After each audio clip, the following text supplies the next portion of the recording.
یہ جو نمبرز ہیں نومبر کے مہینے کے یہ وریسم ہے. کوئی بھی ایک ٹرینڈ ایسا نہیں ہے بتاؤں کہ بڑا اچھا جا رہا ہے بھائی.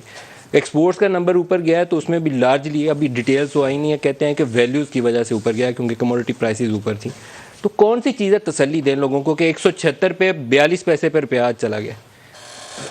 بسم اللہ الرحمن الرحیم. تھینک یو ملک صاحب. دیکھیں یہ تو کوئی دو رائے نہیں ہے, جیسے آپ نے اپنے ابتدائیے میں فرمایا کہ جی کہ بہت وریسم ایک اکانومی ہے اور کوئی ہم ایسی پینٹ نہیں کر سکتے اس چیز کو کہ جو کوئی ہری ہری اکانومی ہے. دیکھیں اس اکانومی کی ہمارے یہاں دیکھیں کموڈٹی پرائز, اس میں بھی کوئی شک نہیں ہے کہ کموڈٹی پرائز ایک فرسٹ کوارٹر اور سیکنڈ کوارٹر میں اس سال کے کافی بڑے ہیں. اس میں بھی کوئی شک نہیں ہے کہ دنیا میں مہنگائی آئی ہے, اس میں بھی کوئی شک نہیں ہے ہمارے پڑوس میں بھی مہنگائی آئی ہے.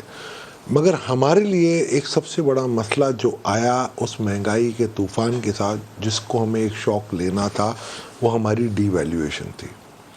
17 مئی کو آپ کی جو ڈالر پیرٹی تھی 152 روپے 60 پیسے تھی. 1 جولائی کو وہ آپ کی 157 یا 158 روپے تھی. آج آپ جیسے بتا رہے ہیں کہ 176 روپے 42 پیسے.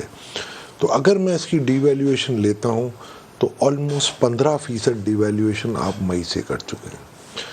اگر اس کو میں ٹرانسلیٹ کروں, بیکاز کہ آپ کی تمام چیزیں موسٹلی امپورٹڈ ہیں, تو اس کی وجہ سے آپ کی جو مہنگائی کا تناسب ہے پوری دنیا سے زیادہ ہے.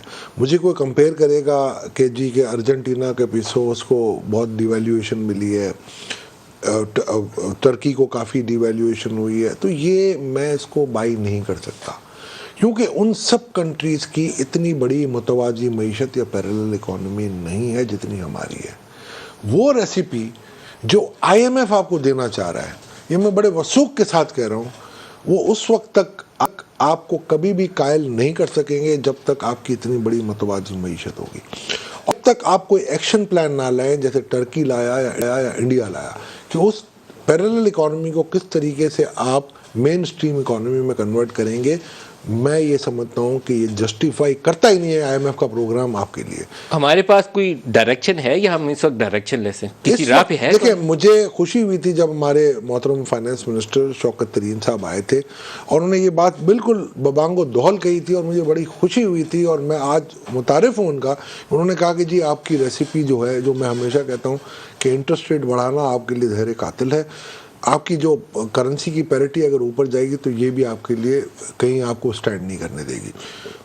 اور میں یہ سمجھتا تھا کہ شاید ان دو چیزوں میں اگر ان کی دسترس ہوگی اور اگر یہ اس طریقے سے نیچے لے کے آئیں گے تو میرا خیال ہے ہماری اکانومی پھر پروان چڑھے گی.